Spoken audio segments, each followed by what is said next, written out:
أعوذ بالله من الشيطان الرجيم بسم الله الرحمن الرحيم الحمد لله رب العالمين اللهم صل على محمد وعلى آل محمد رب اشرح لي صدري ويسر لي أمري واحلل عقدة من لساني يفقهوا قولي السلام عليكم ورحمة الله وبركاته. இஸ்லாமிய பொருளாதார ஒழுங்குமுறை உலகில் இன்று நிலவுகின்ற பொருளாதார சமத்துவமின்மையை தீர்க்குமா என்கின்ற ஒரு கேள்வியை மையமாக கொண்ட ஒரு விரிவுரை இது. பொருளாதார சமத்துவமின்மை இன்று ஒரு பிரச்சனையாக அடையாளம் காணப்பட்டுள்ளது. இன்றுதான் அது அடையாளம் காணப்பட்டுள்ளது ஒரு பிரச்சனையாக.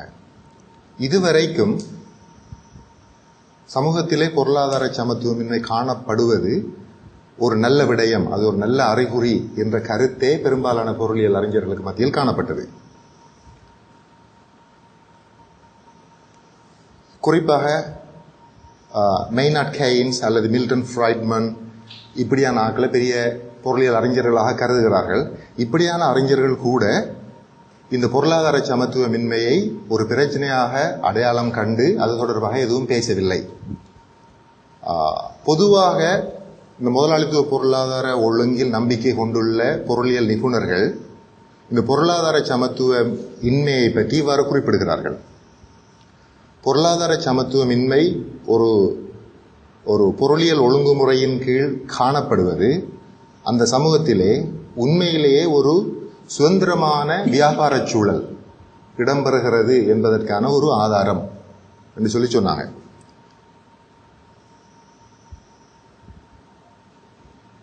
அடுத்தது, இந்த பொருளாதார சமத்துவமின்மையை ஒரு பிரச்சனையாக கண்டு அதற்கான தீர்வை வழங்குவதற்கு நாங்கள் எந்த முன்முயற்சிகளையும் செய்யக்கூடாது.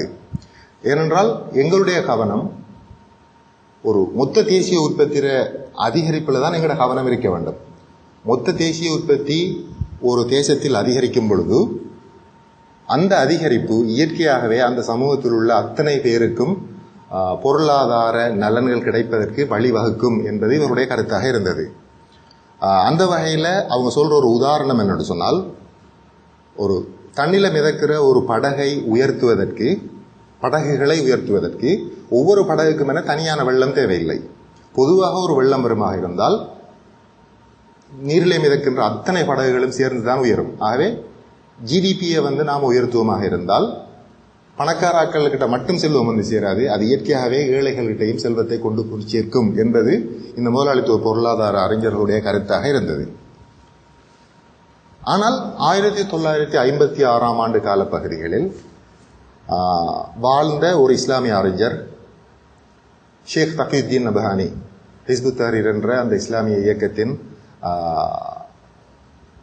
ஸ்தாபகர், இவர் இஸ்லாமிய பொருளாதாரம் என்கின்ற ஒரு நூலை எழுதினார். அந்த நூலிலே பொருளாதார சமத்துவமின்மை ஒரு பாரிய பிரச்சனை என்பதை அடையாளம் காட்டினார்.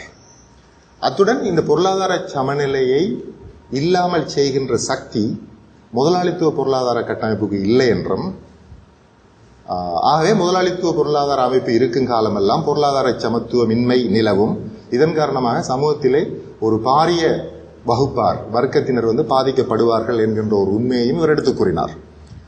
இவ்வாறு இந்த பிரச்சனையை இவர் அடையாளப்படுத்திய பொழுது முதலாளித்துவ பொருளியல் சிந்தனையாளர்கள் இவரை கேலிக்கு உட்படுத்தினார்கள், விமர்சனத்துக்கு உட்படுத்தினார்கள். இவர் ஒரு ஃப்ரீ மார்க்கெட்ல தலையீடு செய்வதற்கான உற்சாகத்தை அனைவருக்கும் வழங்குவது ஆபத்தானது என்கின்ற ஒரு கருத்தை சொன்னார்கள். இருப்பினும் இந்த பிரச்சனை இன்று சில காரணங்களுக்காக முதலாளித்துவ பொருளாதார அறிஞர்களால் அடையாளம் காணப்பட்டு அந்த பிரச்சனை தீர்க்கப்படுவதற்கான முன்முயற்சிகள் எடுக்கப்பட வேண்டும் என்கின்ற ஒரு கருத்து வளர்ந்து வருகிறது. இதற்கு கிட்டத்தட்ட எத்தனை வருஷம் எடுத்திருக்கிறது? 56 இருந்து 2017 கிட்டத்தட்ட 60 வருஷத்துக்கு கூடிய காலங்கள் எடுத்ததுக்கு பிறகுதான் இந்த யானம் இவர்களுக்குள்ள வந்திருக்கிறது. இந்த பின்னணியோடு இந்த சமத்துவமின்மை, பொருளாதார சமத்துவமின்மையின் இன்றைய யதார்த்தம் என்ன என்பதை நாங்கள் கொஞ்சம் நோக்கினால், கிரெடிட் சுவிஸ் அல்லது சுவிஸ் வங்கி என்று சொல்லப்படுற இவங்களுக்கிட்ட இருந்து வெளியிடப்பட்ட குளோபல் வெல்த் ரிப்போர்ட் படிக்கு உலகத்தில் இருக்கின்ற முதல் பணக்காரர்கள் 0.7% இருக்கின்ற மொத்த சொத்துகளின் அளவு 45% மொத்த சொத்துகளின் மொத்த சொத்துகள் இவங்கள்ட்ட இருக்கு. சைவரசம் 7% ஆக்கள் கிட்ட. இந்த ஸ்டாட்டிஸ்டிக்ஸ் வந்து வெரி இம்பார்ட்டன்ட். இதுல சீரியஸ்னஸ், இந்த சமத்துவமின்மையிட பூதாகரமான பிரச்சனை, எவ்வளவு பூதாகரமான பிரச்சனை என்பதை விளங்கிக் கொள்வதற்கு இந்த ஸ்டாட்டிஸ்டிக்ஸ் வந்து முக்கியம். இதை கொஞ்சம் காது கொடுத்து கேட்கணும் இன்ஷா அல்லாஹ்.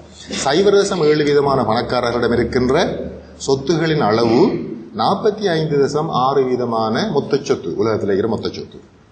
அதே மாதிரி முதல்நிலை பணக்காரர்கள் 8% ஆக்கள் எடுத்துக்கொண்டோம் அப்படின்னு சொன்னால் அந்த 8% ஆக்கள் தெரிகிற சொத்துகள் அளவு 86.2%. ஆகவே 82% மக்கள் அவங்கள்ட்ட இருக்கிற சொத்து அளவு வெறும் 13.8% தான். அந்த அளவுக்கு ஒரு பாரிய பிரச்சனையாக இது இருக்கிறது.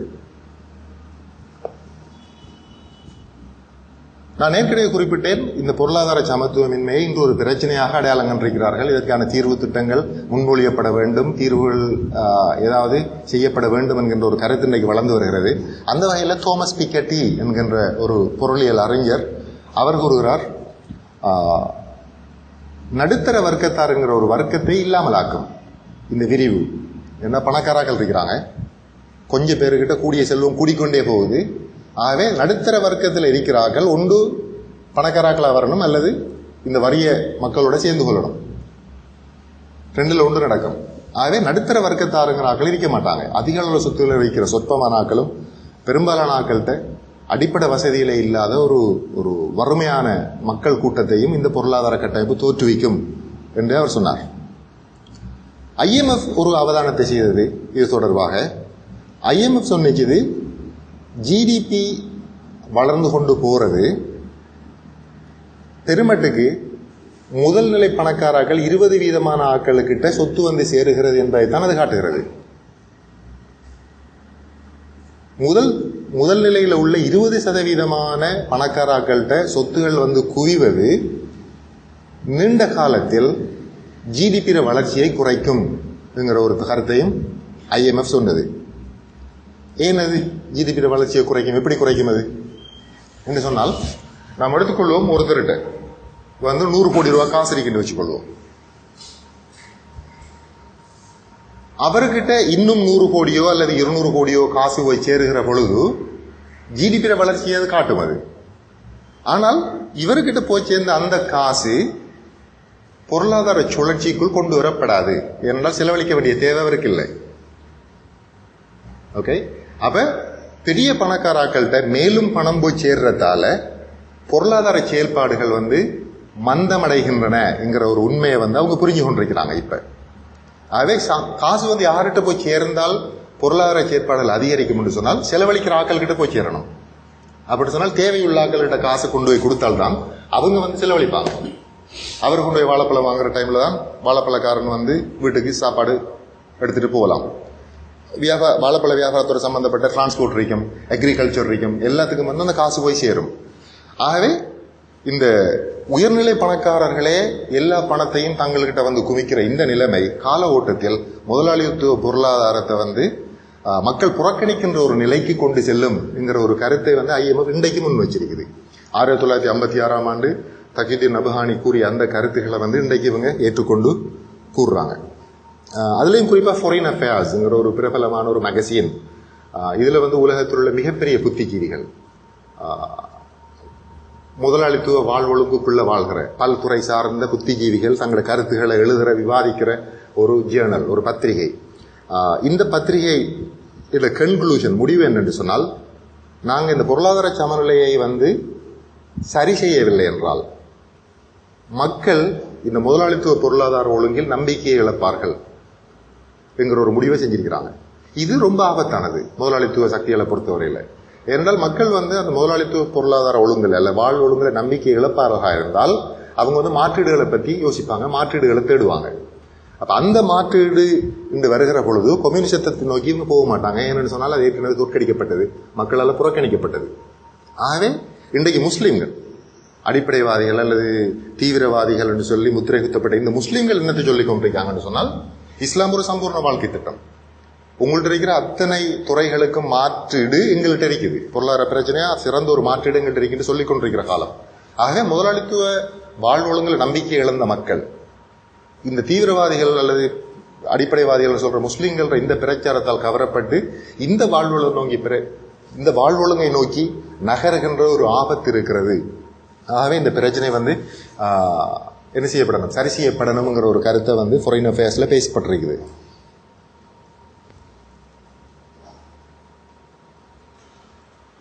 இதுக்கான அடிப்படை காரணம் என்ன? இந்த பொருளாதார சமத்துவமின்மைக்கான அடிப்படை காரணம் என்ன? ஜோசப் ஸ்டிக்லிட்ஸ் என்கின்ற அந்த பொருளியல் அறிஞர், இவர் ஒரு நொபேல் பிரைஸையும் அந்த துறையில் பெற்ற ஒருத்தர். இவர் கூறுகிறார், இதற்கு அடிப்படை காரணம், இந்த ஏற்றத்தாழ்வுக்கான அடிப்படை காரணம் எடுக்கப்படுகின்ற அரசியல் தீர்மானங்களில் செல்வாக்கு செலுத்துகின்ற சக்திகளாக முதலாளி வர்க்கம் இருப்பதுதான். அரசியல் சக்திகள் தான் பொருளாதாரம் சம்பந்தமான அத்தனை டிசிஷன்ஸையும் எடுப்பாங்க, கொள்கைகளை வகுப்பாங்க. இவங்க எடுக்கிற முடிவுகள், இவங்க வகுக்கிற கொள்கைகள் எல்லாமே பின்னுக்கு இருக்கிற முதலாளித்துவ சக்திகளாலேயே தீர்மானிக்கப்படுகின்றன. அப்ப அந்த முதலாளித்துவ சக்திகள் தங்களுக்கு சார்பான கொள்கைகளை, தங்களுக்கு சார்பான முறைமைகளை அறிமுகப்படுத்தி கொண்டு போறதால தான் ஏழை மக்கள் நலன்கள் கவனிக்கப்படாமல் இருப்பதனால்தான் இந்த பாரிய ஏற்றத்தாழ்வு ஏற்பட்டிருக்கிறது என்று சொல்லி ஜோசப் ஸ்டிக்லிட்ஸ் சொல்றார்.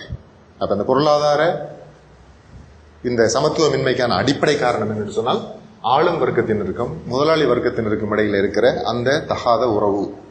என்னால் அது அவங்களோட நலன்களை மாத்திரமே பிரதிபலிக்கிற முடிவுகளை அவங்க எடுக்கிறாங்க.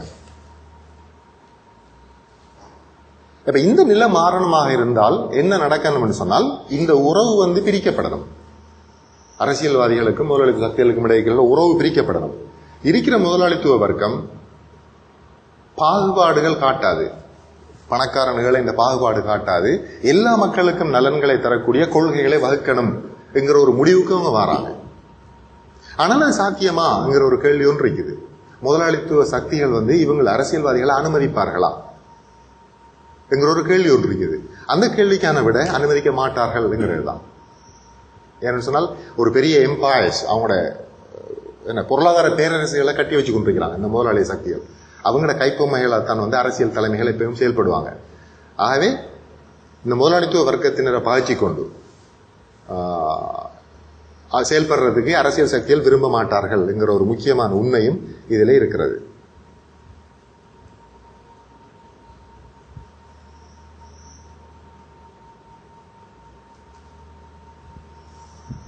அப்ப இந்த பிரச்சனைக்கான தீர்வு இஸ்லாம் வழங்குமாங்கிற அடுத்த கேள்வியை யோசிக்கலாம்.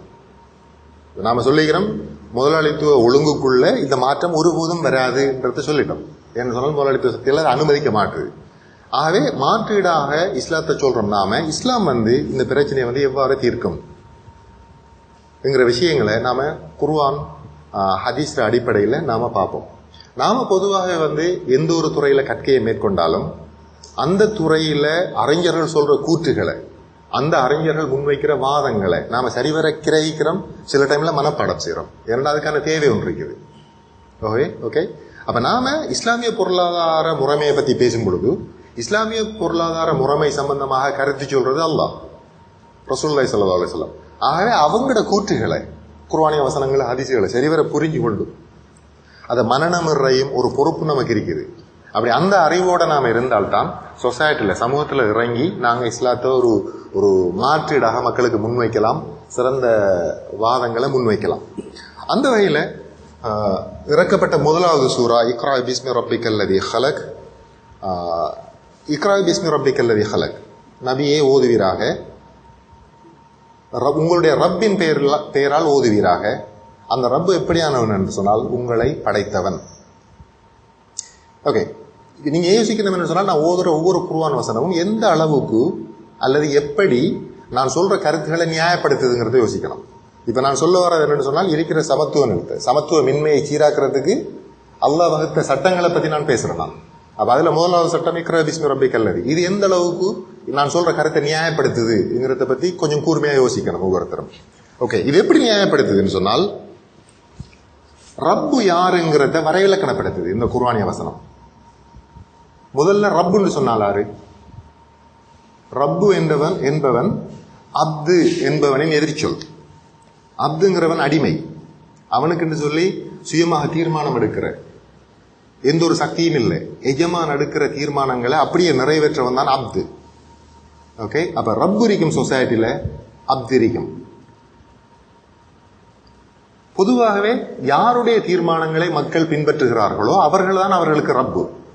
முதலாளித்துவ பொருளாதார ஒழுங்குல ரப்புகளாக இருப்பவர்கள் யார்கள் சொன்னா மனிதர்கள், அரசியல் தலைமைகள், பொருளியல் சிந்தனையாளர்கள்.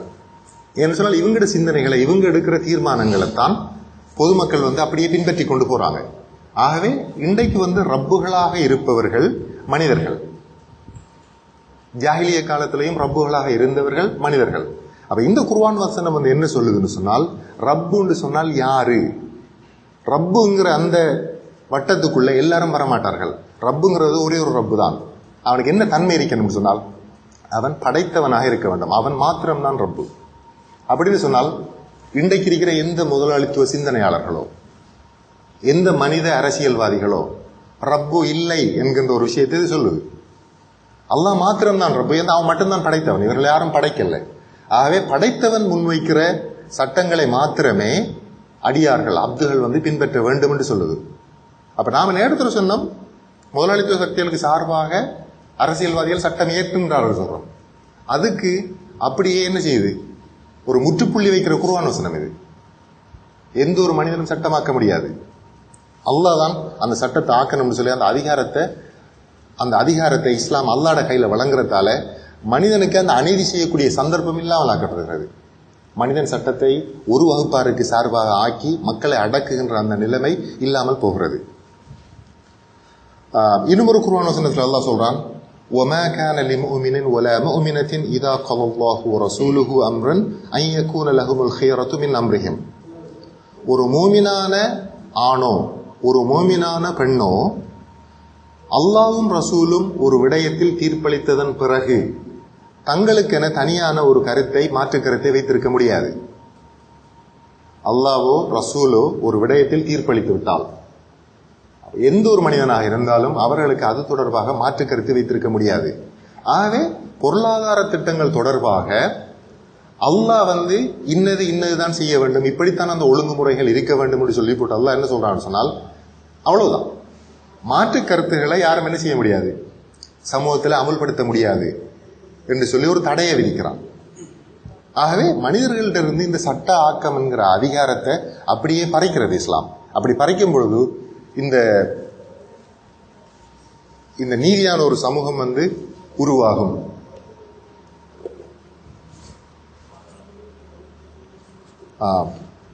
அடுத்து சட்டமாக்கும் பொழுது, மனிதன் சட்டமாக்கும் பொழுது மனிதன் ஆக்குகிற சட்டங்கள் ஒப்ஜெக்டிவிட்டி உள்ளதாக இருக்காது. சப்ஜெக்டிவிட்டி, ஒப்ஜெக்டிவிட்டி தமிழ்ல எப்படி டிரான்ஸ்லேட் பண்றது இருக்காது. அதாவது நடுநிலைமையாக மனுஷனால யோசிக்க முடியாது, மனுஷனால முடிவுகள் எடுக்க முடியாது. ஒரு மனிதன் எடுக்கின்ற முடிவுகள் அவனுக்கு சார்பானதாகவே அது இருக்கும்.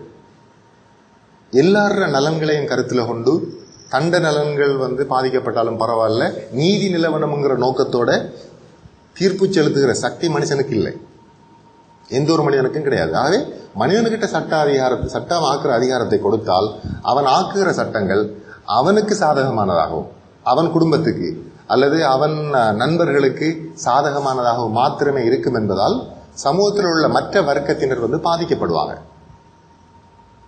ஆனால் அல்லாஹ் ஆக்குற சட்டங்கள்ல அப்படியான வேறுபாடுகள் இருக்காது, பாகுபாடுகள் இருக்காது. ஏன், அல்லாஹ் கிட்ட இருக்கிற ஒரு தன்மை அவனோடு சொன்னால், அல்லாஹு ரஹ்மான், ரஹம் என்கிற ஒரு பண்பு அல்லாஹ்விடத்திலே இருக்கிறது. ரஹம் என்று சொன்னால் ஒரு செயலில் ஈடுபடும் பொழுது மற்றவர்களுடைய நலன்களை கருத்தில் கொண்டு செயல்படுற ஒரு நிலையத்தான் ரஹம் என்று சொல்லப்படும். ரஹம்ங்கிற ஒரு சொல்லுக்கு கற்பு பைங்கிற ஒரு அர்த்தமும் உண்டு வரவில்லை. இப்ப கற்பு பயிர ஃபங்க்ஷன் என்னன்னு சொன்னால், வேலை என்னன்னு சொன்னால், அதுல வளர்ற சிசுவை பத்திரமா அப்படியே வளர்த்தெடுத்து வெளியில தாரது. கற்பு பை ஒரு சிசுவை மிக கவனமாக வளர்த்து வெளியில தரும். அதே கற்பு பை வளர்ற சிசுவில் எப்படி அக்கறை காட்டுகிறதோ அதே போன்று அல்லாவும் மற்ற மனிதர்கள நலன்ல அக்கறை காட்டுகிறவன். ஆகவே இறைவனால வகுக்கப்பட்ட ஒரு சட்டத்துல ரஹம் என்கின்ற ஒரு விஷயம் இருக்கும், நீதி இருக்கும்.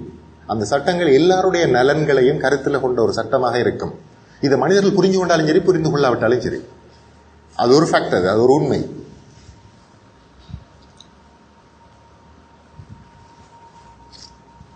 அடுத்தது மனித சட்டங்கள் மக்களுக்கு அநீதி செலுத்தும்ங்கிறத அல்லாஹ் சொல்றான். அந்த அநீதிகளை அல்லாஹ் கண்டிக்கிறான். கல்லா பல் துக்ரிமூனல் யதீம். அல்லாஹ் சில மனிதர்களை கண்டிக்கிறான். அவங்கள பத்தி அல்லாஹ் சொல்றான். அவங்க எப்படியான ஆட்கள் சொன்னால், அனாதைகளுக்கு உணவளிக்க மாட்டார்கள். வலா தஹாதுன அலா தஆமில் மிஸ்கீன். ஏழைகளுக்கு கல்லா பல் லா துக்ரிமூனல் யதீம். அவங்க அனாதைகளை கண்ணியப்படுத்த மாட்டாங்க. வலா தஹாதுன அலா தஆமில் மிஸ்கீன். ஏழைகளுக்கு உணவளிப்பதை ஊக்குவிக்க மாட்டார்கள். வதஅகுலூன துராத அக்லல் லம்மா. வாரிசு சொத்துக்களை இவங்களே சாப்பிட்டு விடுவார்கள், அந்த உரிய வாரிசுகளுக்கு போய் சேராம. வதுஹிப்பூனல் மால ஹுப்பன் ஜம்மா. செல்வத்தில் அளவு கடந்த ஆசை கொண்டவர்களாக இருப்பார்கள். அப்ப இப்படியான ஆட்கள், இந்த பண்புடையவர்கள் மக்களுக்கு தலைமை தாங்குவதற்கு எந்த வகையிலும் தகுதி இல்லாதவர்கள். அல்லாஹ் மாத்திரம்தான் தன்னுடைய சட்டத்தின் மூலமாக மக்களுக்கு தலைமைத்துவத்தை வழங்குவதற்கு தகுதியானவன். வெண்டைப்பாக்கம் எத்தீம்கள், அனாதைகளை கண்ணியப்படுத்துற ஒரு வாழ் ஒழுங்கு இருக்குதா இன்றைக்கு உலகத்துல பார்ப்போம். இந்த முதலாளித்துவ சக்திகள் தான் ஏழை நாடுகளுக்குள்ள எல்லாம் போய் அந்த நாடுகளை அப்படியே சுரன்றது வெளிப்படையான உண்மை. அதாவது ஏழை நாடுகள்ல, ஐரோப்பா அல்லாத மற்ற நாடுகளில் உள்ள உயிர்களுக்கு எந்த மரியாதையும் இல்லை. அண்மை காலத்தில் சிரியாவில் நடந்த பிரச்சனையை பார்த்தால், அங்குள்ள சிறுவர்கள், அங்குள்ள ஏழைகள், அங்குள்ள பெண்கள் எவ்வளோ கஷ்டப்படுறாங்க. ஆனால் இவங்களோட நலனில் எது விதமான அக்கறையும் இல்லை. அவங்களுக்கு அவங்களோட அரசியல் லாபங்களும் பொருளாதார லாபங்களும் தான் முக்கியம். பொருளாதார எக்ஸாம்பிளை கொண்டு வரேன்னு சொன்னால் சோமாலியா நல்ல ஒரு எக்ஸாம்பிள்னு நினைக்கிறேன். இப்போ சோமாலியாவில் அவங்க பொருளாதார நலன்களை அடைஞ்சு கொள்ளணுங்கிறதுக்காக, அந்த ஹாபர் நீர்நிலைகளை தங்களுக்கு சார்பாக பயன்படுத்தணுங்கிறதுக்காக அவங்க என்ன செய்யறாங்கன்னு சொன்னால், அந்த நாட்டில் ஒரு உறுதியான அரசாங்கம் வளர்ந்து வரதை அப்படியே தொடர்ந்து தடுத்து வராங்க. அந்த நாட்டில் எந்த விதமான பொருளாதார வளர்ச்சியும் இல்லை. அடுத்தது பொருளாதார சாங்ஷன்ஸ், பொருளாதார தடைகளை சில நாட்டுக்கு எதிராக கொண்டு வந்து அந்த நாடுகள் அப்படியே குட்டிச்சுவராகுது. உதாரணமாக ஈராக்கில் 5 மில்லியன் குழந்தைகள் மாத்திரம் ஒரு சந்தர்ப்பத்தில் இறந்தாங்க. ஒரு குறிப்பிட்ட காலத்தில் 5 லட்சம் குழந்தைகள். இதுக்கான காரணம் என்னன்னு சொன்னால், பொருளாதார தடைகளை இவங்க கொண்டு வந்தது. அந்த நாட்டில் மருத்துவ வளர்ச்சி, மருத்துவ உற்பத்தி எதுவும் நடக்கக்கூடாது என்று சொல்லி இவங்க ஒரு முடிவெடுத்தது. ஆகவே இப்படியான சக்திகள் தான் இன்றைக்கு உலகத்தை ஆண்டு கொண்டிருக்கிறது. அப்ப அந்த சக்திகளுக்கு ஆளும் உரிமை மறுக்கப்படுகிறது. அடுத்து ஏழைகளுக்கு உணவளிப்பதை இவர்கள் ஊக்குவிக்க மாட்டார்கள்.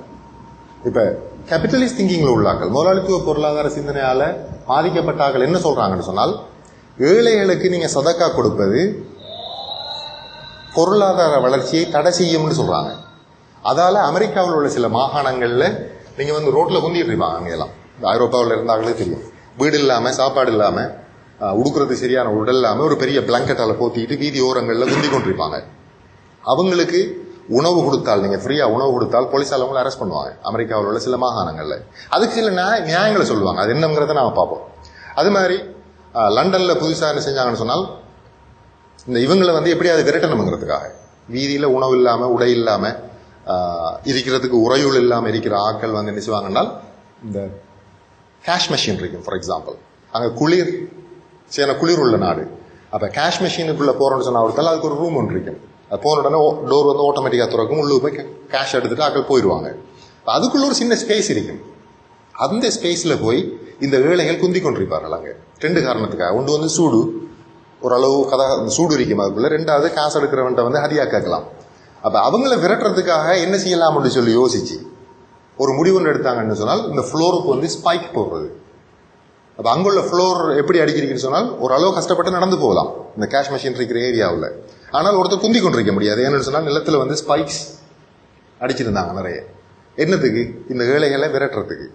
ஆகவே அல்லாஹ் கண்டிக்கிற அந்த பண்பு, ஒலா தஹாதுனா அலா தஆமில் மிஸ்கீன், இவங்க எப்படியான ஆட்கள் சொன்னா ஏழைகளுக்கு உணவளிக்கிறது ஊக்குவிக்க மாட்டாங்க. ஏன் ஊக்குவிக்க மாட்டாங்கன்னு சொன்னால், ஏழைகள் இருந்தால்தான் பொருளாதாரம் வளரும்ங்கிறது அவங்களோட வாதம். ஏன்? எல்லா மக்களோட அடிப்படை தேவைகளும் நிவர்த்தி செய்யப்படுமாக இருந்தால் முதலாளித்துவ வர்க்கத்தினர் லாபம் அடைய முடியாது. அவனுக்கு வேலை செய்ய வேண்டிய ஒரு அத்தியாவசிய தேவை இல்லை. வேலை செய்யறேன்னு சொன்னால் எனக்கு கணிசமான அளவு சம்பளத்தை தாங்கன்னு சொல்லி கூட்டி கேட்பான் அவன். அப்படி இல்லாம சாப்பாட்டுக்கும் வழி இல்லாத ஒரு நிலையில அந்த மக்கள் இருப்பாங்கன்னு சொன்னால், முதலாளி வர்க்கம் என்னத்தை கொடுத்தாலும் அதை வாங்கி கொண்டு வேலையில செய்வாங்க. ஆகவே இது ஒரு பெரிய பொருளாதார எழுச்சி ஏற்படுறதுக்கு காரணமாக அமையுங்கிறது அவர்கள் நம்பிக்கை. அப்ப அல்லாஹ் வந்து இங்க கண்டிக்கிறது இந்த சமூகத்தை தான். அந்த சமூகத்தை நாங்க இன்றைக்கும் பார்க்கலாம். அது இந்த முதலாளி சமூகத்துக்குள்ள நிறைந்தே இருக்கிறது.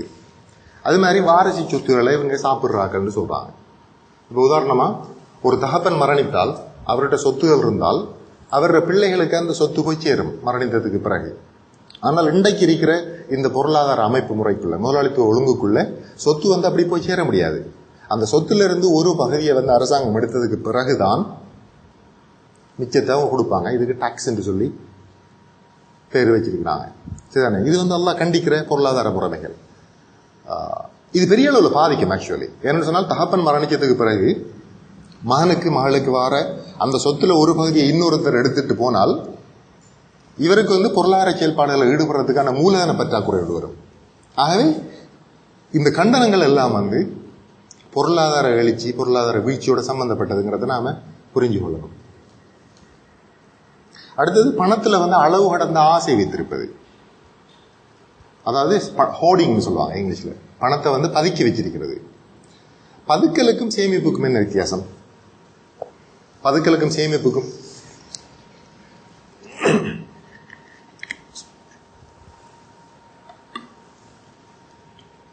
சேமிப்பு என்பது எதிர்காலத்தில் நாளைக்கோ அல்லது இன்னும் கொஞ்சம் காலம் பிந்தியோ ஒரு தேவைக்காக, ஒரு தேவையில்லை செலவு செய்யணுங்கிற நோக்கத்துக்காக பணத்தை சேர்க்கிறது தான் வந்து சேமிப்புன்னு சொல்றது. அப்ப சேமிப்பு செய்கிற ஒவ்வொருத்தர்கிட்டையும் அதை செலவு செய்யணுங்கிற ஒரு நோக்கம் இருக்கும். அது நாளைக்கு அல்லது 4 மாசத்துக்கு பிறகு அல்லது 4 வருஷத்துக்கு பிறகு இருக்கலாம். இது சேமிப்பு, இது அனுமதிக்கப்பட்டது. ஆனால் பதுக்கல் அனுமதிக்கப்பட்டதல்ல. பதுக்கலுங்கிறது அந்த காசுக்கு எதிர்காலத்தில் ஒரு தேவை இல்லை. இன்றைக்கும் அந்த காசு அவருக்கு தேவையில்லை, எதிர்காலத்தில் இதுக்கு செலவழிக்கணும் சொல்லியும் ஒரு தேவையில்லை. ஆனால் அந்த காசுல அவருக்கு ஒரு அளவு கடந்த ஆசை, அதால அவர் சேர்த்து வச்சிருப்பார். இன்றைக்கு மல்டிநேஷனல் கம்பெனிஸ் சிஇஓக்களை பத்தி நீங்க யோசிக்கணும்னு சொன்னால் அவங்க நிறைய காசு வச்சுட்டு அவங்க என்ன செய்ய போறாங்க? அந்த காசுக்கு வந்து பெருமதி இல்லை. எல்லாருக்கிட்டையும் தான், காசாக இருந்தாலும் சரி, உணவாக இருந்தாலும் சரி, ஒரு குறிப்பிட்ட எல்லைக்கு மேல அது இறுக்கமாக இருந்தால் அதனால எந்த பிரயோஜனமும் இல்லை. ஆகவே பதுக்கல் வந்து இஸ்லாம் தடை செஞ்சிருக்குது. அப்ப பதுக்கல் செய்யற ஆட்களை கண்டிக்கிற குர்ஆன் வசனம் இது.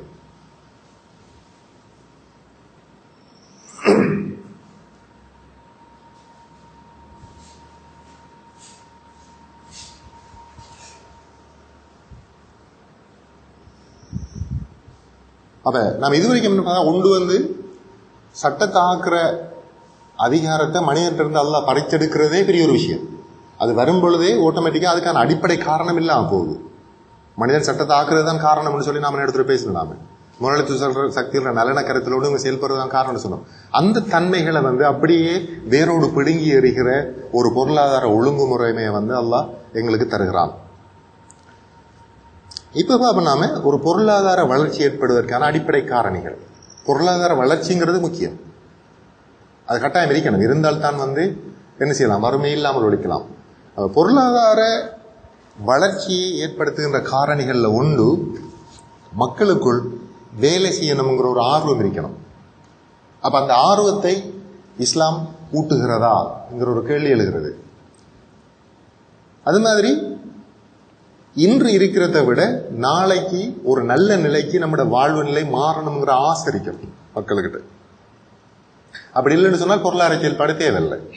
நம்ம இருக்கிற இந்த கம்ப்யூட்டரே மொத்தம் வரைக்கும் போதும், இதிலேயே திருப்தி அடைஞ்சு ஒன்று இப்போ சொன்னால் பொருளாதார செயல்பாட்டுக்கு போக வேண்டிய ஒரு ஊக்கி இல்லைங்க. அப்படி இல்லாம இதை விட இன்னும் கொஞ்சம் சிறப்பான முறையில் ஒரு கம்ப்யூட்டர் தேவைங்கிற வச்சுக்கொள்ளலாம்ங்கிற ஒரு ஆசை ஒன்று மனுஷனுக்குள்ள வறுமையா இருந்தால் என்ன செய்யும், பொருளாதார செயல்பாடுகளுக்குள்ள அவனை தள்ளும் அவனை.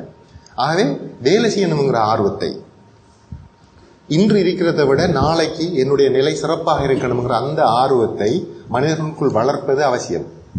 அல்லது அந்த ஆர்வம் வந்து வெளிப்படுவதற்கான சூழ்நிலைகளை ஏற்படுத்தி தருவது அவசியம்.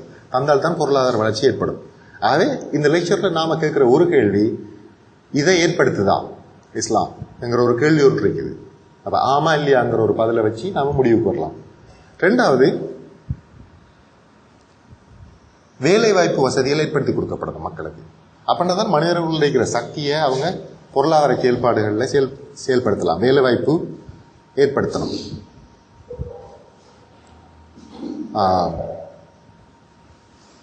அடுத்தது இது எல்லாத்துலேயும் வந்து மனிதன் ஆக்கத்திறன் சம்பந்தப்படுகிறது. இப்போ வேலை செய்யணுங்கிற ஆர்வம் திறன் இருக்கணும். ஆக்கத்திறன் இருந்தால் தான் ஒரு வேலை செய்யலாம். திறன் இல்லாத ஆட்கள் வந்து வேலை செய்ய முடியாது. அவங்களுக்குள்ள ஸ்கில்ஸ் இருக்கணும். அதே மாதிரி இன்றைக்கு இருக்கிறத விட நாளைக்கு நல்ல நிலைக்கு நாம போகணும்னு சொன்னாலும் அந்த முன்னேற்றத்தை ஏற்படுத்துவதற்கான திறன் இருக்கணும் மக்களுக்குள்ள. ஆக்கத்திறன் மாத்திரம் இருந்தால் போதாது. அந்த ஆக்கத்திறனை வந்து செயலுருவத்துக்கு கொண்டு வரதுக்கு என்ன செய்ய தேவைப்படும்? மூலதனம் தேவைப்படும். அப்ப மூலதனமும் வந்து மக்களுக்கு வழங்கப்படணும். அப்ப மூலதனம் தொடர்பாக இஸ்லாம் என்ன சொல்கிறது? மூலதனத்தை ஆக்கத்திறன் உள்ள மக்களுக்கு வழங்குவதற்கு இஸ்லாம் முன்னெடுப்புகளை செய்கிறதா?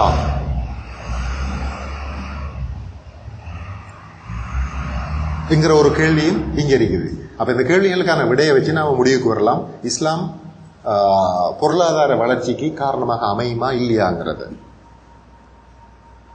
அப்ப அதுல தனியார் சொத்து என்கிற ஒரு விஷயத்தை இஸ்லாம் அனுமதிக்கிறது. இப்ப கம்யூனிசத்தை பத்தி எல்லாரும் நாம கேள்விப்பட்டிருக்கிறோம். கம்யூனிசம் வந்து ஒரு ரியாக்ஷனரி ஐடியாலஜி. கார்ல் மார்க்ஸ் வந்து வாழ்ற சமூகத்துல இந்த ஏற்றத்தாழ்வுகள் அல்லது அங்குள்ள சில பிரச்சனைகளை பார்த்தார். முதலாளித்துவ வர்க்கத்தினர் வந்து மக்களை வந்து அப்படியே சுரண்டி வாழ்கிற ஒரு நிலையை பார்த்து போட்டு அந்த அநீதிகளுக்கு எதிராக இவர் ரியாக்ட் பண்ண ஆரம்பிச்சார்.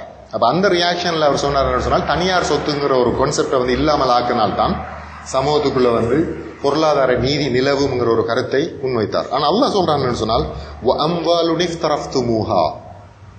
அவர்கள் சேர்த்து வைத்திருக்கின்ற செல்வங்கள் பற்றி அல்லாஹ் குர்ஆனிலே பேசுகிறான். ஆகவே சொத்துக்களை சேர்த்து வைத்திருக்கிற ஒரு உரிமையை அல்லாஹ் இறைவனுக்கு அளிக்கிறான். அதாவது தனியார் சொத்துங்கிற ஒரு விஷயத்தை அல்லாஹ் ஊக்குவிக்கிறான். அப்ப சொத்து சேர்க்கலாம் என்கிற ஒரு அனுமதியை அல்லாஹ் வழங்குகிற பொழுது சொத்து சேர்க்கறதுக்கான முயற்சிகள்ல மனிதன் இறங்குவான். ஆகவே அது என்ன செய்யும்?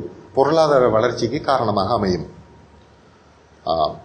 ரசூலுல்லாஹ் ஹதீஸ் சொல்லுது, அதாவது ஒரு மனிதன் சாப்பிடுற சாப்பாடுலே மிகச்சிறந்த சாப்பாடு எதுன்னு சொன்னால் தன்னுடைய 2 கரங்களாலும் அவன் வேலை செய்து அந்த கூலியை கொண்டு அவன் சாப்பிடுற சாப்பாடு தான் மிகச்சிறந்த சாப்பாடு. தாவூத் அலைஹிஸ்ஸலாம் தங்களுடைய கரங்களை கொண்டு வேலை செய்பவர்களாகவும் அந்த ஊதியத்தை வைத்து சாப்பிடுபவர்களாகவும் இருந்தார்கள் என்கின்ற ஒரு ஹதீஸ் புகாரில வந்திருக்குது. ஆகவே மனிதன் வேலை செய்யணும், தனியார் சொத்துக்களை சேமிக்கணும், தனியார் சொத்துக்களை சம்பாதிக்கணும் என்கிற ஒரு ஊக்கத்தை இஸ்லாம் வழங்குகிறது. ஒரு பலசாலியான ஒரு மனிதனோ அல்லது ஒரு பணக்காரனோ சதக்காவை பெறுவதை இஸ்லாம் தடை செய்கிறது. அப்ப ஒரு மனுஷன்கிட்ட வந்து பிசிக்கலி அவர் நல்ல ஃபிட்டான ஒரு ஆளாக இருந்தால் அவர் வந்து சதக்கா எடுக்க முடியாது. அப்ப சதக்கா எடுக்கலன்னு சொன்னால் எப்படி சாப்பிடுறது? அவர் பொருளாதார செயல்பாடுகளில் ஈடுபடணும், எக்கனாமிக் ஆக்டிவிட்டிஸ்ல அவர் ஈடுபடணும். அது மாதிரி தனக்கிட்ட அடிப்படை தேவைகள் நிவர்த்தி செய்யப்பட்ட நிலையில ஒரு மனுஷன் வந்து சதக்கா பெறுவானாக இருந்தால் அவன் பெறுறது சதக்கா இல்லை, அது வந்து எரிகிற நெருப்பு என்று சொல்றான் அல்லாஹ். ஆகவே அடிப்படை தேவைகள் நிவர்த்தி செய்யப்பட்ட நிலையில் இருக்கிற ஒரு மனிதன் தன் வாழ்வில் வந்து முன்னேற்றம் வரணும்னு சொன்னால் மோட்டார் சைக்கிள் வாங்குறது, ஒரு பவர்ஃபுல் மோட்டார் சைக்கிள் வாங்குறது அல்லது ஒரு நல்ல எக்ஸ்பென்சிவான ஃபோன் வாங்குறது, இது அடிப்படை தேவையில்லை. இதுக்காக என்ன செய்ய முடியாது? சதக்கா பெற முடியாது. அப்ப இந்த தேவைகள் வந்து ஹலாலானது. ஒரு மனுஷனுக்கு வந்து இதை பெற்றுக்கொள்றதுக்கான அனுமதியை இஸ்லாம் வழங்கியிருக்குது. ஒரு நல்ல காரை வாங்கலாம், ஒரு நல்ல வீட்டை வாங்கலாம். அப்ப இது வாங்கலாம்னு சொல்லி அனுமதியா இங்க போறது? அவரு சதக்கா பெறதை ஹராமாக்கினால் அவர் உழைக்க வேண்டிய ஒரு கட்டாயத்துக்கு தள்ளப்படுறார். ஆகவே பொருளாதார செயல்பாடுகளை நோக்கி மனிதனை வந்து அல்லாஹ் தள்ளுகிறான். அது மாதிரி அனுபவிக்கிறதுக்கான சுதந்திரத்தை அல்லாஹ் வழங்கியிருக்கிறான். குல் மன் ஹர்ரம ஸீனத்தல்லாஹி அல்லதி அஹ்ரஜ லிஇபாதிஹி வத்தய்யிபாதி மினர் ரிஸ்க். நபியே கூறுகிறாங்க, அல்லாஹ் வந்து அழகான விடயங்கள்ல இருந்து மக்களுக்கென வெளிப்படுத்தியதை தடை செய்வர் யார்? அல்லாஹ் வந்து படைச்ச விஷயங்கள்ல, அல்லாஹ் ஆக்கிய விஷயங்கள்ல சில அழகான விஷயங்கள் இருக்குது. அதை அனுமதிக்கிறதுக்கு மனிதனுக்கு அனுமதி அல்லாஹ் வழங்கி இருக்கிறான். அதை யாரும் தடை செய்ய முடியாது. நல்ல சாப்பாடு, நல்ல உடுப்பு, நல்ல வாகனம், நல்ல வீடு, பிரயாணம் பண்ணலாம், டூர் போகலாம், இப்படியான விஷயங்களை எல்லாம் வந்து அல்லாஹ் அனுமதிக்கிறான். இதை யாரும் வந்து தடை செய்ய முடியாது. அது மாதிரி அவன் மனிதனுக்கு வழங்கிய உணவுகளில் வந்து ஹலாலாக்கிய உணவுகளை வந்து யாரும் ஹராமாக்க முடியாது. ஆகவே ஒரு மனுஷன் வந்து ஹலாலான வழிகளில் இந்த வாழ்வை அனுபவிப்பதற்கான ஒரு அனுமதியை இஸ்லாம் வழங்குகிறது. அப்ப இது எல்லாமே பொருளாதார செயல்பாடுகளில் மனிதன் ஈடுபடுவதற்கு ஊக்கத்தை தருகின்ற குர்ஆனிய வசனம். அது மாதிரி அல்லாஹ் சொல்றான், அல்லாஹ் அழகானவன். அல்லாஹ் மனிதனுக்கு கொடுத்த நியமத்துகளை அந்த மனிதனில் அவன் காண விரும்புகிறான். அப்போ ஒரு மனிதனுக்கு அல்லாஹ் செல்வத்தை கொடுத்தால் அந்த செல்வந்தன் எப்படி இருக்க முடியாது? ஒரு பழைய காரில் ஓடி திரிகிறானாக, அந்த செல்வத்தை வச்சுக்கொண்டு ஒரு பழைய ஷர்ட்டை போட்டு இருக்கிறானாக, செல்வத்தை வச்சுக்கொண்டு குடியில் இருக்கிறவனாக அவன் இருக்க முடியாது. அவன் என்ன செய்யணும்? அந்த காசை செலவழிக்கணும். இதைத்தான் நல்லா விரும்புகிறான். அப்போ செலவழிக்கணும்னு சொன்னால் என்ன நடக்கும்? அவன் செலவழிக்க ஆரம்பிச்சான்னு சொன்னால் அந்த காசு முழுக்க பொருளாதார சுழற்சிக்குள்ளது வரும். அது பொருளாதார எழுச்சியை பெரிய அளவில் தரும். ஒரு இஸ்லாமிய பொருளாதார கட்டமைப்புக்குள்ள மனிதன் வாழுகிற பொழுது.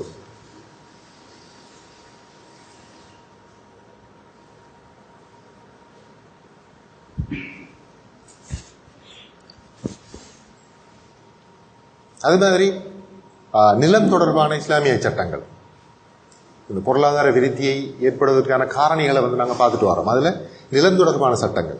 அபூதாவுதுல வர ஹதீஸ் என்னன்னு சொன்னால், ஒரு தரிசு நிலத்துக்கு ஒரு மனிதன் வேலி அடைத்தால் அந்த நிலம் அவனுக்கு சொந்தம்.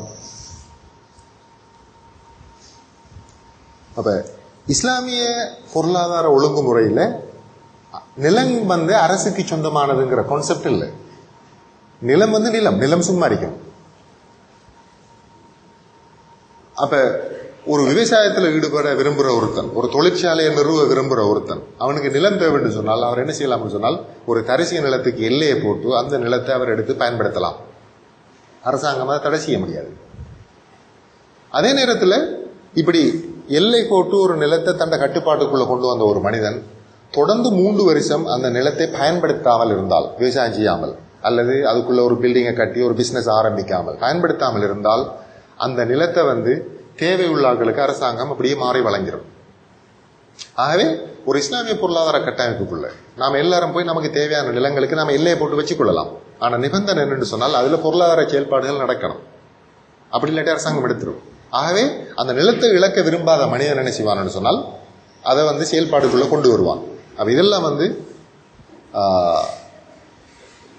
பொருளாதார விருத்திக்கு காரணமாக அமையும். அடுத்தது ஜகாத். ஜகாத்துங்கிற கான்செப்ட் எப்படி பொருளாதார விருத்திக்கு காரணமாக அமையும்? ஹுத் மின் அம்வாலிஹிம் சதகத்துன் துதஹிருஹும் வ துஸக்கிஹிம் பிஹா. இது ஜகாத்ங்கிற ஒரு கடமை இருக்கிறது. அது ஒரு கட்டாய கடமைங்கிறத சொல்கிற குர்ஆனிய வசனம். ஒரு முஸ்லிமுகிட்ட கணிசமான செல்வம் இருந்தால், ஒரு குறிப்பிட்ட எல்லையை தாண்டினதுக்கு பிறகு இருக்கிற செல்வத்துல அரசாங்கம் ஜக்காத்தை வசூலிக்கும். இப்ப நாம சொல்லுவோம், ஒருத்தர்கிட்ட சொத்து இருக்குது, அது ஜக்காத் எடுக்கிற அளவுக்கு அவர்கிட்ட இருக்குது சொத்து. இவர் சும்மா சொத்தை வச்சு கொண்டு இருந்தாருன்னு சொன்னால் அரசாங்கம் ஒவ்வொரு வருஷமும் தொடர்ந்து அவர்கிட்ட ஜக்காத்தை எடுத்துக்கிட்டே இருக்கும் 2%. அப்ப கால ஓட்டத்துல இவர்கிட்ட இருக்கிற காசு அப்படியே கரைஞ்சி போயிடும் கொஞ்சம் கொஞ்சமா. ஆகவே அந்த காசை பாதுகாக்கிறேன்னு சொன்னால், தேயாம பாதுகாக்கிறேன்னு சொன்னால் இவர் என்ன செய்யணும்? அந்த காசை ஒரு பிசினஸ்ல போடணும். அவரு ஒரு முதலீடு செய்யணும். செஞ்சால்தான் அந்த காசு தேயாமல் வச்சிருக்கலாம். அல்லது அவர் ஏதோ ஒரு நல்ல விஷயத்துக்கு செலவழிக்கணும். செலவழிக்காம சும்மா வச்சிருந்தாலும் அது பதுக்கலுங்கிறதுக்குள்ளேயும் வரும். இப்படியான காரணங்களை காட்டி அரசாங்கம் காசை எடுக்க நினைக்கும். ஆகவே சும்மா வச்சிருக்க முடியாது, காசை பதுக்கல் வச்சிருக்க முடியாது. அல்லாஹ் சொல்றான், வல்லதீன யக்னிஸூன الذهب والفضة ولا ينفقونها في سبيل الله فبشرهم بعذاب أليم. தங்கத்தையும் வெள்ளியையும் அல்லாஹ்வுடைய பாதையிலே செலவழிக்காமல் இப்படி தங்களுக்குள்ள கட்டி காத்து கொண்டு வராக்களுக்கு கடினமான வேதனையை பற்றி நீங்க எச்சரிக்கை செய்யுங்க சொல்லி ரசூலுல்லாஹ் சொல்றான்.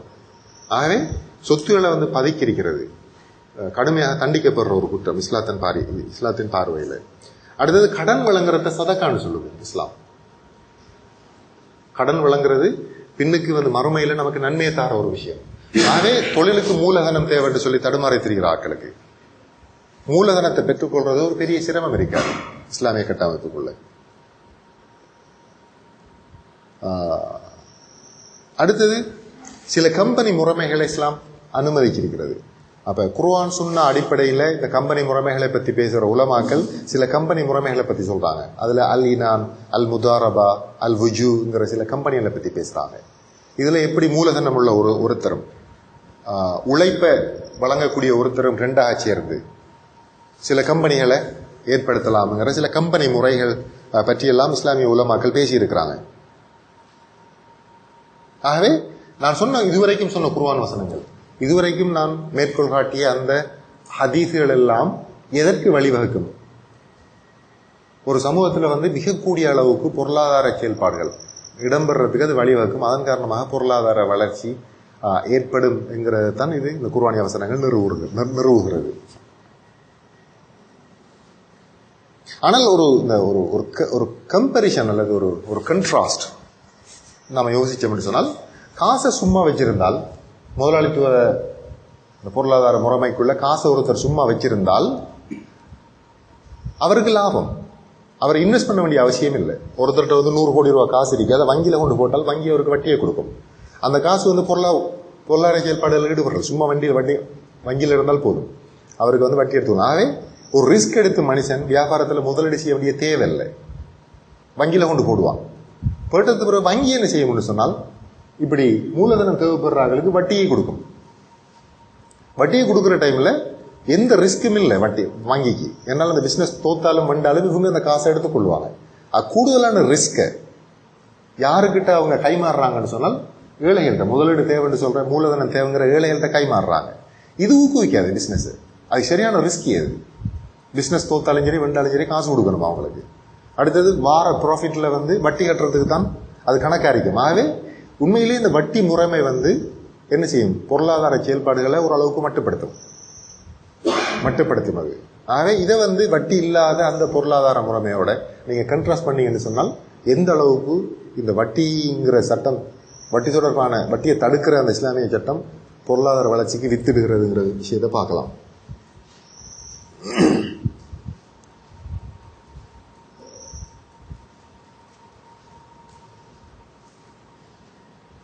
அடுத்தது குர்ஆன் வசனம் ஒன்று சொல்லுது என்று சொன்னால், மா அஃபல்லாஹு அலா ரசூலிஹி மின் அஹ்லில் குரா ஃபலில்லாஹி வலிர் ரசூலி வலிதல் குர்பா வல் யதாமா வல் மசாகின் வப்னிஸ் சபீனி கைலா யகூன தூலத்தும் பைனல் அக்னியா மின்கும். இந்த குர்ஆன் வசனத்தில் ஒன்று என்ன சொல்றான்னு சொன்னால், நபியே நீங்க இதை கலெக்ட் பண்ணுங்க, ஜக்காத்தை கலெக்ட் பண்ணி அந்த 8 கூட்டத்தாருக்கு வழங்கணும். ஜக்காத் யாருக்கிட்ட இருந்து கலெக்ட் பண்ணணும்? பணக்காராக்களுக்கிட்ட. அதுக்கு அல்லாஹ் காரணம் சொல்றான். என்னன்னு சொன்னால், பணக்காரர்களுக்குள்ள மட்டும் அந்த காசு சுத்தி தெரியக்கூடாதுங்கிற ஒரு காரணத்தையும் எல்லாம் மென்ஷன் பண்றான். அப்ப நம்ம ஏற்கனவே குறிப்பிட்ட மாதிரி பணக்காரர்கள்ட்ட காசு தேங்கி இருந்தால் பொருளாதார சுழற்சிக்குள்ளது வராது, அது செலவழிக்க வேண்டிய அவசியம் இல்லை. அந்த காசை எடுத்து இந்த வறிய மக்கள், ஏழை மக்கள், அனாதைகள், வழிப்போக்கர்கள், இப்படியான ஆட்களுக்குள்ள அந்த காசை பகிர்ந்து அளிக்கும் பொழுது என்ன செய்யும்? அந்த காசு பொருளாதார சுழற்சிக்குள்ள அது வருங்கிறதால பொருளாதார வளர்ச்சி அதிகமாக இருக்கும். அடுத்தது அடிப்படை உரிமைகளை பற்றி இஸ்லாம் பேசுகிறது. இப்போ எல்லாருக்கும் தெரியும், ஒரு மனிதனுடைய அடிப்படை தேவைகள் என்னங்கிறது தெரியும். அடிப்படை தேவைகள் உணவு, உடை, உறைவு. இது காமன் சென்ஸ். இது ஒரு பொது அறிவு. இதில் எல்லாராலையும் கிரகிச்சு கொள்ளலாம். சாப்பாடு இல்லாட்டி, உணவு இல்லாட்டி, உடை இல்லாட்டி மனுஷன் செத்துருவான். மனிதன் செத்துருவான். அதே தேவைங்கிறத எல்லாரும் உணர்ந்து வச்சிருக்கிறாங்க. ஆனால் இஸ்லாம் அதை ஒரு தேவைன்னு இல்லாமல் அதை மனிதனுக்குரிய ஒரு உரிமையாக பிரகடனம் செய்கிறது. திருமதியில் வார ஒரு ஹதீஸ் சொல்லுவேன்னு சொன்னால், ஆதமுடைய மகனுக்கு பிரதான உரிமைகள் இருக்கின்றன. அந்த உரிமை அவன் வசிப்பதற்கு ஒரு வீடு, தனது மானத்தை மறைப்பதற்கான உடை, அது மாதிரி பான் துண்டுகளும் நீரும் என்று சொல்லி அடிப்படை உரிமைகள். உரிமைகள் என்று சொல்லி சில விஷயங்கள் வரையறுக்கப்படுமாக இருந்தால் அதோட கடமைகளும் தொடர்பட்டிருக்கும். ஒருத்தர் உரிமையை நிறைவேற்றுறது மற்றவர்களோட கடமையா இருக்கும். ஆகவே மக்களுடைய அடிப்படை உரிமைகள் என்று சொல்லி இதை அல்லாஹ் தீர்மானிச்சிருக்கிறதால இஸ்லாமிய பொருளாதார அமைப்புக்குள்ள இருக்கிற அத்தனை பேருக்கும் இந்த அடிப்படை தேவைகள் நிவர்த்தி செய்யப்பட்டிருக்கும். அடிப்படை தேவைகள் நிவர்த்தி செய்யப்பட்ட ஒரு சமூகத்தை என்ன செய்ய முடியாது? சுரண்ட முடியாது. நான் சொன்ன மாதிரி, ஏன்னா அவன் டிமாண்ட் பண்ணுவான். அவனுக்கு தான் எல்லா தேவையும் நிறைவேற்றப்பட்டுது. அடிப்படை தேவைகள் முதலாளி வர்க்கம் சொல்ற அந்த விலைக்கு அவன் போய் தன்னை உழைப்பை வழங்க வேண்டிய அவசியம் இல்லை. அவனுக்கு ஒரு டிமாண்ட் பண்ண வேண்டிய ஒரு சக்தியை வழங்குது இஸ்லாம். அப்ப அடிப்படை தேவைகளை எப்படி நிவர்த்தி செய்யுது இஸ்லாம்? இப்னு ஹஸம் ரஹிமஹுல்லாஹ் அலைஹி இன்றைய ஸ்பெயின், அன்றைக்கு அந்தலூசியா என்று அழைக்கப்பட்டது, அந்த அந்தலூசியாவில் இருந்த அந்த இப்னு ஹஸம்ங்கிற அந்த ஆலிம் அவர் ஒரு ஃபத்வாவை வெளியிட்டார். அவர் சொன்னார், ஒரு கிராமத்தில் இருக்கிற ஒருத்தர் உணவு இல்லாமல் மரணித்தால் இதை ஒரு கொலையாக நான் கருதுவேன். இந்த கொலையாளிகளாக அந்த ஊர்ல இருக்கிற அத்தனை பேரையும் நான் கருதுவேன். இந்த கொலைக்கு பகரமாக கம்பன்சேஷனாக, கொலை நடந்தால் கொலைக்கு கொலை, இரண்டாவது கட்டம் அதுக்கு தியாங்கிற ரத்த பிளட் மணின்னு சொல்லி ஒரு பெரிய அளவு அமௌண்ட்டை பே பண்ணணும். அது 100 ஓட்டைகள்ற பெறுமதிக்கு சமமான சொத்தை அவருக்கு கொடுக்கணும் பாதிக்கப்பட்ட குடும்பத்தினருக்கு. அப்ப இந்த அளவுக்கு ஒரு உரிமையாக இந்த அடிப்படை விஷயங்களை நாம கருதுகிற பொழுது மக்களோட பார்கெனிங் பவர் கூடுதலா இருக்கும். அவங்கள யாராலும் சுரண்ட முடியாது. அப்ப சுரண்டல் இல்லாத ஒரு நிலையில என்ன இந்த ஏற்றத்தாழ்வுகிற பிரச்சனை இல்லாமல் போகுதாங்க.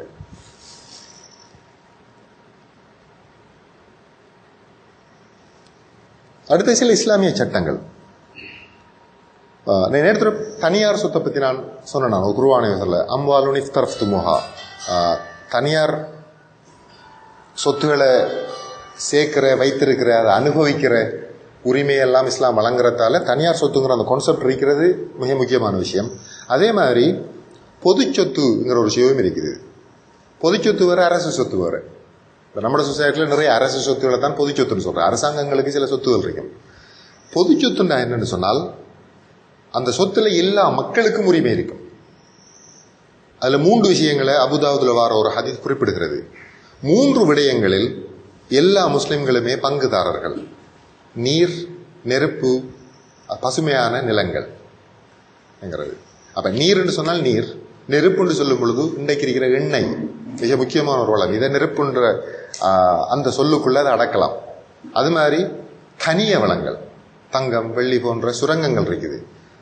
அது மாதிரி வேறு பெருமதியான எத்தனையோ கனியங்கள் சொசைட்டியில் இருக்குது. இதெல்லாம் எந்த ஒரு தனியாரும் சொந்தம் கொண்டாட முடியாது. ஆனா இன்றைக்கு இருக்கிற பெரிய பணக்காரர்கள் எடுத்து பார்த்தால் இந்த பெரிய பணக்காரர்களில் கணிசமான ஆட்கள் இந்த பொது சொத்துன்னு சொல்லி இஸ்லாம் வரையறை செய்த அந்த சொத்துக்களை தனியார் சொத்துக்களை வச்சிருக்கிறார்கள். தன்னைக்கு பெரிய ஆட்கள், சவுதியில ராயல் ஃபேமிலி, ஈராக்கில் இருக்கிற அந்த அமீர் ஃபேமிலி ஃபார் எக்ஸாம்பிள், மிக மிக பெரிய பணக்காரர்கள். புரூனைடு சுல்தான், இவங்கெல்லாம் பெரிய பணக்காரர்களா இருக்கிறதுக்கு காரணம் என்ன? அல்லாஹ் பொது சொத்துன்னு வரையறை செய்த, எல்லா முஸ்லிம்களும் பங்குதாரர்கள் வரையறை செய்த அந்த சொத்தை தனியார் சொத்தா மாற்றப்பட்டிருக்கிறது தான் காரணம். அப்ப இஸ்லாமிய சட்டத்தை அமல்படுத்துறதன் மூலமாக இது தனியார் சட்டம் இல்லைங்கிறத கேன்சல் பண்ணி அதை எடுத்து எல்லா முஸ்லிம்களுக்கும் பொதுவான ஒரு சொத்து தான் சொல்லி நாங்க பிரகடனம் செய்கிற பொழுது என்ன நடக்கும்? ஏற்றத்தாழ்வு பெரிய அளவுல குறையும். அது மாதிரி நேரத்துடன் நான் நிலம் தொடர்பான சட்டங்களை சொன்னான். ஒரு மனிதன் 3 வருடத்துக்கு பிரயோசனப்படுத்தாம நிலத்தை வச்சிருந்தால் பறி போகும். ஆனால் பாகிஸ்தான் போன்ற நாடுகள்ல அல்லது பிரிட்டன் காலனித்துவத்தில் இருந்த பெரும்பாலான நாடுகள் என்ன நடந்திருக்குன்னு சொன்னால், அவங்கட அடி வருடிகளா இருந்தாங்களே அவங்க பெரிய அளவுல நிலங்களை கொடுத்து போயிட்டாங்க. அப்ப பாகிஸ்தான்ல இருக்கிற விவசாய நிலங்கள் சில குடும்பங்கள கையில சும்மா கிடக்கு. எந்த விதமான பொருளாதார செயல்பாடும் அங்க இல்லை, நிலம் சும்மா கிடக்கு. ஆனால் உடம்புல சக்தி இருக்குது, நல்ல நல்ல ஐடியாஸ் இருக்குது. ஆனால் அந்த ஐடியாஸை கொண்டு அந்த சக்தியை செலவழிச்சு பொருளாதார வளர்ச்சியை ஏற்படுத்துவதற்கு நிலம் தேவை. அந்த நிலம் அந்த மக்கள்கிட்ட இல்லை. ஓகே, அப்ப இஸ்லாம் இப்படி சொன்னால், இஸ்லாமிய ஒரு ஆட்சி முறை வருமாக இருந்தாலும் என்ன நடக்கும்? 3 வருஷம் டைம் கொடுப்பாங்க அவங்களுக்கு.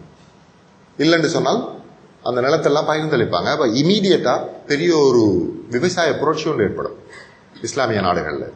அடுத்தது பாகிஸ்தான் போன்ற நாடுகளில் சுரண்டல் நடக்கிறதுக்கு மிக அடிப்படையான காரணம், வறுமையில வாழ்ற மக்கள் அவங்கள்ட்ட நிலம் இல்லை. அப்ப கொஞ்சம் பேர்ட்ட நிலம் இருக்குது. அவங்கள்ட்ட போனா அவங்க சொல்ற கூலிக்கு தான் வேலை செய்ய வேண்டிய நிலைமை வரும். ஆகவே இந்த நிலம் இந்த இஸ்லாமிய சட்டத்தை அமல்படுத்துவதன் காரணமாக பங்கிடப்பட்ட ஒரு நிலை வருமாக இருந்தால் நிறைய பேர்கிட்ட நிலம் இருக்கும். கூலி தொழிலாளர்கள் போய் அவங்க கேட்கிற விலைக்கு பாக்கியம் பண்ணலாம். நான் கேட்கிற விலையை உங்களுக்கு தர முடியாதுன்னு சொன்னால், கூலியை தர முடியாதுன்னு சொன்னால் அவர்கிட்ட போகும். அவருக்கும் தரலைன்னா இன்னொரு ஆள்கிட்ட போகும். ஆகவே ஆட்டோமேட்டிக்காக என்ன நடக்கும்? சுரண்டலுக்கான அந்த அடிப்படை காரணம் இல்லாமல் போகும் பாகிஸ்தான்ல. அது மாதிரி நான் சொன்னா இந்த எண்ணெய் வளங்கள், கனிய வளங்கள் சில்லர் தனியார் சொத்து மாதிரி பயன்படுத்தப்படுறது பெரிய பிரச்சனை என்று சொல்லி ஒரு தரம் அபைத் இப்னு ஹம்மால் ரலியல்லாஹு தஆலா அன்ஹு என்கின்ற ஒரு சஹாபி ரசூலுல்லாஹ்ட்ட போனார். போய் மக்ரிப் என்கிற ஒரு பிரதேசத்தில் இருந்த ஒரு துண்டு நிலத்தை தனக்கென கேட்டார். அப்பொழுது ரசூலுல்லாஹ் அதை அவருக்கு கொடுத்துட்டாங்க. அப்ப இவரும் சந்தோஷத்தோட வெளியேறி போனார். இவர் போனதுக்கு ஒரு சஹாபாக்கள் கேட்டாங்க, யா ரசூலுல்லாஹ், நீங்க அவருக்கு இப்ப கொடுத்தது என்னன்னு சொல்லி உங்களுக்கு தெரியுமா? இன்னொரு கேட்டாங்க. கேட்டுப்போட்டு அவங்களே விடையும் சொன்னாங்க. நீங்கள் அவருக்கு ஒரு ஒரு உப்பு சுரங்கத்தை வந்து அவருக்கு கொடுத்துருக்கீங்க நீங்கள் சொன்னாங்க. அப்போ இருள்ள விஷயம் என்னென்னு சொன்னால், சின்ன அளவில் ஒரு உப்பு இருக்கிற இடம்னு சொன்னால் பிரச்சனை இல்லை, அது வந்து மக்களை பாதிக்காது. ஆனால் ஒரு பெரிய சுரங்கம் என்று சொல்லும் பொழுது ஒரு செல்வம் எல்லாம் வேறுகிட்ட போய் சேர்ற ஒரு நிலையும், மத்தாக்கள் எல்லாம் காசு கொடுத்து தான் உப்பு வேறுகிட்ட வாங்க வேண்டிய ஒரு நிலையும் ஏற்படும். ஆகவே அந்த இதை வச்சுத்தான் உலமாக்கள் என்ன முடிவுக்கு வராங்கன்னு சொன்னால், ஒரு சமூகம் ஒரு ஒரு வளத்தில் தங்கி இருக்குமாக இருந்தால் அந்த வளத்தை என்ன செய்ய முடியாது, தனியார்களுக்கு கொடுக்க முடியாது. அப்போ எண்ணெயை கொடுக்க முடியாது, இப்படியான சுரங்கங்களை கொடுக்க முடியாது. அதுக்கான எவிடன்ஸ்ல ஒன்று தான் இந்த ஹதீஸும். இப்போ இந்தோனேசியா போன்ற நாடுகளில் இருக்கிற பிரச்சனை என்னன்னு சொன்னால், தண்ணியும் கூட தனியார் சொத்தா தான் இருக்குதாங்க. இந்தோனேசியாவில் சில பிரதேசங்கள் இருக்குது, பேண்டுங்கிற சில பிரதேசங்கள் இருக்குது, அங்கெல்லாம் பெரிய மலைகள் இருக்குது. அந்த மலையிலிருந்து வர நீர் தான் வந்து மிக சுவையான நீர். எல்லா வகையான மினரல்ஸையும் கொண்டிருக்கிற நீர் வந்து மலையிலிருந்து வர அந்த ஊற்று நீர். அந்த நீரை டென்மார்க்கிற டேனனுங்கிற கம்பெனிக்கு வந்து தனியார் சொத்தாக்கப்பட்டிருக்கின்றது. அப்போ இந்தோனேசியாவில் வந்து பிரயாணம் செய்கிற ஆக்கள் நல்ல தண்ணி வேணும்னு சொன்னால் அந்த அருவிகளில் போய் குடிக்க முடியாது தண்ணி. டேனன் கம்பெனி கிட்ட வந்து சின்ன சின்ன காசை கொடுத்தான்னு வாங்கணும். அப்போ 250 மில்லியன் பேர் சின்ன சின்ன காசை கொடுத்து கொஞ்சம் கொஞ்சம் தண்ணி குடிக்கும் பொழுது டேனன் வந்து பெரிய கம்பெனியாக போயிட்டுது. சரிதானே? அப்போ என்ன நடக்குது, கொஞ்சம் கொஞ்சமாக தண்ணி குடிக்கிற ஒவ்வொரு சந்தர்ப்பத்திலையும் முஸ்லீம் மக்கள் ரகாசி, இந்தோனேசிய மக்கள் ரகாசி டென்மார்க்கை நோக்கி போய்கிட்டே இருக்குது. அப்போ எப்படி ஏற்றத்தாழ்வு வராமல் இருக்கும்? அப்போ இதுக்கான தீர்வு வந்து என்ன? இஸ்லாமிய அந்த பொருளியல் சிஸ்டம் தான்.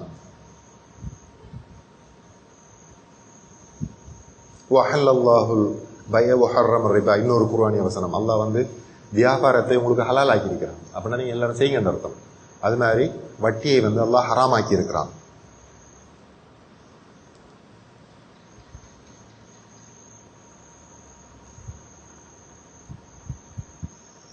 அடுத்த அடிப்படை தேவைகள் நிவர்த்தி செய்யப்படுறது சம்பந்தமாக இன்னும் ஹதீசுகள் இருக்குது. இது வந்து முக்கியம். நான் சொல்லிட்டேன் ஏற்கனவே. ஏன்னா அடிப்படை தேவைகளை ஒரு மனுஷனுக்கு நிவர்த்தி செய்யப்படுமாக இருந்தால், சமூகத்தில் நிவர்த்தி செய்யப்படுமாக இருந்தால் சுரண்டல் நடக்காது. ஏன்னா அவனோட பார்கெனிங் பவர் வந்து கூட. அது சம்பந்தமான ஒரு ஹதீஸ் இன்னொன்று,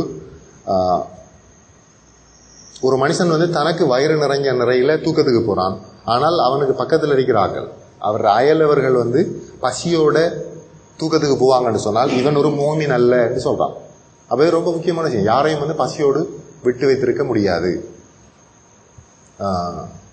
அடுத்து வந்து ஒரு மனுஷனுக்கு வந்து அடிப்படை தேவைகள் நிவர்த்தி செய்யப்படலை என்று சொன்னால் அவனுக்கு உழைக்கக்கூடிய சக்தி இருந்தால் உழைக்கணும். ஏன்னால் அந்த சொல்லுவ இந்த பிசிக்கலி ஃபிட்டான ஆக்கள் வந்து சதக்க எடுக்க முடியாது, மற்றாக்கள் உழைப்பில் வாழ முடியாது. அப்போ அவருக்கு உழைக்கக்கூடிய அளவுக்கு அவருக்கு தேக ஆரோக்கியம் இல்லை, அல்லது வேறு வேறு சந்தர்ப்பங்களுக்கு அவருக்கு கிடைக்கல. அப்போ என்ன செய்யறது? அடிப்படை தேவையை நிவர்த்தி செய்யறதுக்கு அவர் என்ன செய்யலாம்னு சொன்னால், தன் குடும்பத்தார்கிட்ட இருந்து சதக்காவை பெற உரிமை இருக்கிறது அவருக்கு. அது ஒரு உரிமை அவருக்கு. உரிமைன்னு சொன்னால் மறக்க முடியாது, ஒரு சலுகை இல்லை. அப்ப குடும்பத்தார் ஆறுங்கிறதையும் இஸ்லாம் வரையறை செய்கிறது. குடும்பத்தார் ஆறுன்னு சொன்னால், இவர் மரணிச்சதுக்கு பிறகு இவரோட சொத்து இருந்தால் அந்த சொத்து யார் யாருக்கெல்லாம் அந்த வாரிசு சொத்தாக வருமோ அவங்கெல்லாம் குடும்பத்தாக்கள். அது குடும்பம். அப்ப இவரே தெரியும், தான் மரணிச்சால் தன்னோட சொத்து இருந்தால் அந்த சொத்துல இருந்து யார் யாரு நன்மை அடைவாருங்கிறது இவரே தெரியும். அவங்கள்ட்ட எல்லாம் இவரை போய் சொல்லலாம், எனக்கு வந்து நீங்க சதக்கா தர வேண்டிய உரிமை கடமை உங்களுக்கு இருக்குது, அதை பெற உரிமை எனக்கு இருக்குன்னு கேட்கலாம். அப்படி தர மறுத்தாங்கன்னு சொன்னால் அரசாங்கத்திட்ட போய் கம்ப்ளைண்ட் கொடுக்கலாம் கோர்ட்ல. அப்ப காலி என்ன செய்வார்னு சொன்னால் அதை எடுத்து இவர் தேவைகளை நிவர்த்தி செய்வார். குடும்பத்தாக்கள்டையும் அந்த சொத்து இல்லைன்னு சொன்னால் பைத்துல் மாலில் இருந்து காசை கொடுத்து இவங்க அடிப்படை தேவையை நிவர்த்தி செஞ்சிருவாங்க. ஆகவே இதுல நிறைய ஆர்கியூமெண்ட்ஸ்களை, வாதங்களை வந்து இந்த பிரசன்டேஷன் வந்து முன்வைக்குது. எது சம்பந்தமான சொன்னால், ஒரு பொருளாதார வளர்ச்சிக்கான காரணிகள் எவ்வளவு இருக்குங்கிறதையும், அதே மாதிரி விநியோகம் சம்பந்தமானது. இந்த பொருளாதார வளர்ச்சி மட்டும் இல்லை ஃபோக்கஸ் அடிக்கணும். ஏன்னா முதலாளித்துவ பொருளாதார அமைப்புக்குள்ளேயே நிறைய பொருளாதார வளர்ச்சி இருக்கு. ஜிடிபி ரொம்ப பெருசா இருக்கிறது நிறைய மேலத்தைய நாடுகள்ல. ஆனா ஜிடிபியில் இல்லை விஷயம், டிஸ்ட்ரிபியூஷன் முக்கியம். 230 அல்லது 300 மில்லியன் பேர் அமெரிக்காவில் இருக்கிற 300 மில்லியன் பேர் வாழ்கின்ற அமெரிக்கா, கொஞ்சம் பேர்கிட்ட நிறைய காசு இருக்கிறதால ஜிடிபி பெருசா இருக்கும். மக்கள் தொகையால பிரிச்சுட்டா எல்லாரும் பணக்காராக்களுங்கிற ஒரு மாயை தோற்றுவிக்கப்படும். அது இல்லை. இஸ்லாம் வந்து யதார்த்தத்தை பார்க்கறது, ஜிடிபியை பார்க்கல. மக்கள் அடிப்படை தேவைகள் நிவர்த்தி செய்யப்பட்டுட்டா வளங்கள் வந்து கொஞ்சம் பேருக்கிட்டேயே தேங்கி நிற்காம அது வந்து சுழற்சிக்குள்ள பொருளாதார சுழற்சிக்குள்ள கொண்டு வரப்பட்டுட்டாங்கிற விஷயங்களை இஸ்லாம் ஃபோக்கஸ் பண்ணுது. அதாவது என்னதுல விநியோகத்தில் மீள் விநியோகம் சொல்றது டிஸ்ட்ரிபியூஷன், வெல்த் டிஸ்ட்ரிபியூஷன், பகிர்வு, இதில் கூடுதலாக கவனம் செலுத்துறது. ஆகவே ஒரு இஸ்லாமிய பொருளாதார அமைப்புக்குள்ள வளர்ச்சியும் இருக்கும், அதே நேரத்தில் இந்த விநியோகமும் இருக்கும். இது ரெண்டும் சேர்ற டைம்ல தான் ஒரு பொருளாதார நீதி நிலை ஒரு சமூகம் வழங்கும். ஆனால் இந்த ஐரோப்பிய முதலாளித்துவ சமூக அமைப்பு பொறுத்தவரையில் விநியோகத்தில் ஃபோக்கஸ் பண்ண மாட்டாங்க. அவங்க எல்லாத்துலையும் நம்பிக்கை வச்சிருப்பாங்கன்னா பிரைஸ் என்ன செய்ய முடியும் சொன்னால் கடைசியா எல்லாருக்கிட்டையும் சொத்து வந்து தேர்றதுக்கு காரணமாக அமையுங்கிறதா அவங்களோட கோட்பாடு. எப்படி இப்ப ஒரு முதலாளி வந்து அவரோட சர்வீஸுக்கோ அவரோட சேவைகளுக்கோ பொருள்களுக்கோ பெரிய விலையை தீர்மானிக்காருன்னு சொன்னால் மக்கள்கிட்ட காசு இல்லைன்னு சொன்னால் என்ன நடக்கும்? அவர்கிட்ட வியாபாரம் நடக்காது. ஆகவே பிரைஸ்ல நம்பிக்கை கொண்டிருக்கிறாங்க. அப்ப அவர் ஒரு நியாயமான விலைக்கு அந்த பிரைஸ் வர டைம்ல அது ஆட்டோமேட்டிக்கா எல்லார்டையும் போய் வளங்கள் போய் சேருங்கிற ஒரு நம்பிக்கையில இருக்கிறாங்க பிரைசிங்ல. ஆனா அந்த பிரைசிங் வந்து இதை தீர்த்த மாதிரி காணல இன்றைக்கு பிரச்சனையை. ஆனால் அல்லாஹ் வகுத்திருக்கிற சட்டங்கள் அந்த